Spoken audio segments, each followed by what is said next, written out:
नमस्ते। चलिए फटाफट नजर डालते हैं आज यानी 9 जनवरी की बड़ी खबरों पर।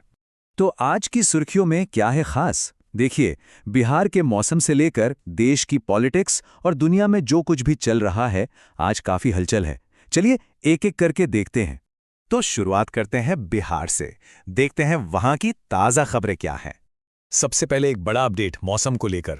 पटना में ना जबरदस्त ठंड और शीतल लहर चल रही है। इसी वजह से क्लास 8 तक के सभी स्कूल अब 11 जनवरी तक के लिए बंद कर दिए गए हैं। इतना ही नहीं, पूरे बिहार में घना कोहरा छाया हुआ है, जिसके लिए ऑरेंज अलर्ट भी जारी हो गया है। और इसका असर आप समझ ही सकते हैं, आम जनजीवन पर साफ साफ पड़ रहा है।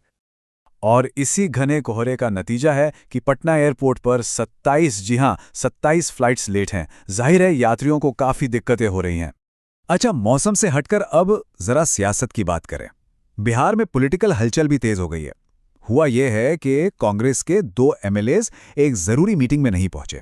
अब इससे अटकनें लग रही हैं कि मकर संक्रांति के बाद शायद राज्य की राजनीति में कोई बड़ा उलटफेर देखने को मिले। अब क्राइम की दुनिया से भी 2 जरूरी अपडेट्स हैं। पहला तो ये कि नालंदा के एक 18 साल के लड़के को पंजाब से गिरफ्तार किया गया है, जिसका लिंक गैंगस्टर नेटवर्क से बताया जा रहा है। और दूसरी खबर यह है कि मुंबई पुलिस की एक टीम बिहार आ रही है, एक महिला की तलाश में जिस पर हत्या की कोशिश का आरोप है। चलिए अब बिहार से आगे बढ़ते हैं और देखते हैं देश भर की कुछ बड़ी खबरें।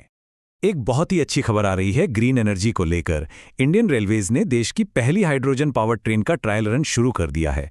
ये वाकई में एक बड़ा कदम है। वहीं अगर पश्चिम बंगाल की बात करें तो वहां ईडी की कार्रवाई से सियासी भूचाल आ गया है। खबर है कि मुख्यमंत्री के करीबियों के ठिकानों पर छापे मारे जा रहे हैं। एक और जरूरी मामला है आवारा कुत्तों का, जो काफी सेंसिटिव है। इस पर सुप्रीम कोर्ट ने एक बात साफ की है। कोर्ट का कहना है कि उनका ऑर्डर सभी कुत्तों को हटाने का बिल्कुल नहीं है, बल्कि जो नियम कानून है उनके हिसाब से उनका मैनेजमेंट करने का है। अब इकोनॉमी की बात करते हैं, जहां से एक अच्छी खबर है।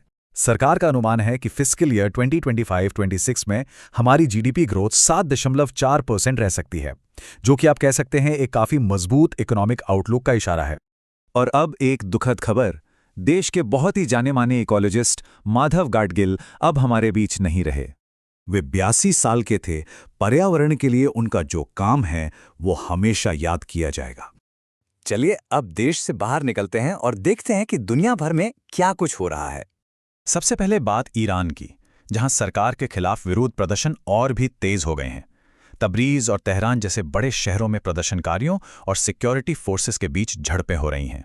और इस बीच अमेरिका ने प्रदर्शनकारियों को अपना सपोर्ट दिया है।